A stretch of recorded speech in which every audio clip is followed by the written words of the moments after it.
Welcome to Crypto Daily. My name is Dustin Knaus, and be sure to follow our show wherever you listen to podcasts, and leave a review on Apple Podcasts. Would you trust your retirement to crypto? iTrustCapital, a platform that allows you to buy cryptocurrencies through individual retirement accounts, has raised $125 million in a Series A funding round.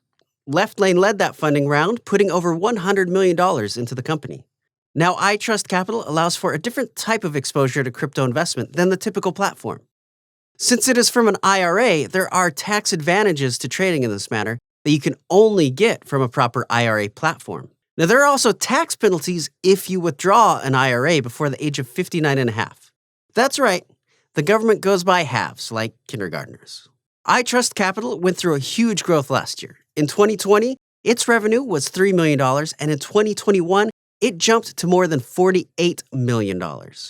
In similar news, after OpenSea has completed its funding round, they are planning to use a chunk of that investment to purchase the wallet startup app Dharma Labs. The acquisition would make it easier for OpenSea users to connect their bank accounts to purchase and sell crypto directly through the platform, instead of through third-party platforms like Coinbase.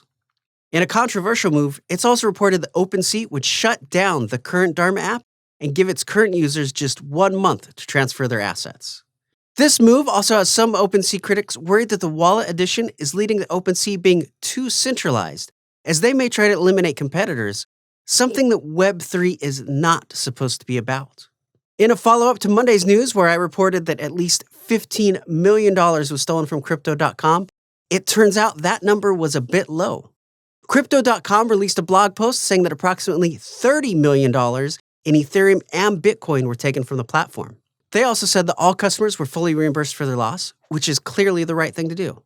And honestly, they fixed the problem fast. If this were a bank going through the FDIC, it would take several months for an investigation to happen, and honestly, some people probably wouldn't get their money back.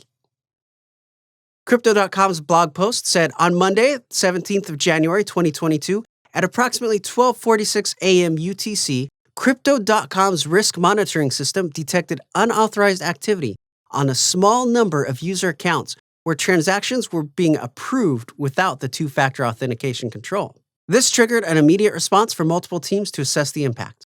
All withdrawals on the platform were suspended for the duration of the investigation. Any accounts found to be impacted were fully restored. As a result of the hack, the exchange has migrated its two-factor authentication system to a new architecture and revoked all existing two-factor authentication tokens. Now again, I want you all to be sure to use an authenticator app. With things like SIM swapping, it's too easy to get access to your accounts if you have a lot of money on them. Well, now it's time to shift our focus over to the world of NFTs. There's a big problem happening in the NFT world. Some YouTubers are finding that their identities are being used to create NFTs that are sold on platforms like OpenSea. One NFT maker with the profile Stake the Web has been making a lot of money off the likeness of gaming YouTubers like James Stephanie Sterling, who tweeted Saturday evening, "Frankly, not surprising that some freeloading leech turned my channel into an NFT."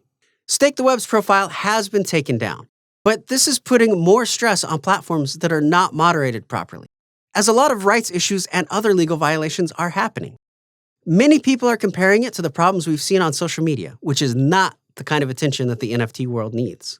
In other news, a blockchain network has been growing massively, and it's celebrating its success by giving away free NFTs.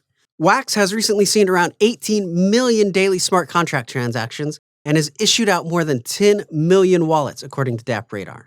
In celebration of this milestone, Wax will be giving away 10 million NFTs to those first 10 million users who signed up for the platform.